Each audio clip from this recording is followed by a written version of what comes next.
আরে তোমরা কি এই বোতলটার ক্রাফট আমার দেখেছিলে ভিডিওতে? যাই হোক, আমি আগের ভিডিওতে দিয়েছিলাম কিভাবে বানিয়েছিলাম, আর সেটা অনেক দিন ধরে পড়ে আছে, তো আগে লাগাতাম মানি প্ল্যান্ট।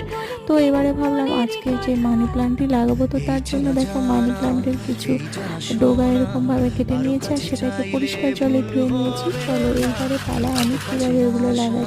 তো আমি কিছু নুড়ি পাথর, মানে যেগুলো বালির মধ্যে থাকে, সেখান থেকে বেছে নিয়েছি এই পাথরগুলো। আর তারপরেই দেখো কত সুন্দর ফিল্টার হয় এগুলো দিলে, তো তার জন্যই আমি দিয়ে দিয়েছি। আর দেখো, আর গাছগুলো সাজিয়ে দিয়েছি, দেখলেই মন জুড়িয়ে যায়, কত সুন্দর লাগছে। আর এই যে দেখো এখানে টুকটাক গাছগুলো আমি জল দিয়ে দিচ্ছি, মানে বিকেলবেলায় আমি আর কি বাগানের কাজগুলো করি। আর তারপরেই দেখো ঘরে বসিয়ে দিয়েছি, কেন জানো, শীতের সময় আমরা শীত ঢোকার ভয়ে আমরা দরজা জানলা বন্ধ করে রাখি।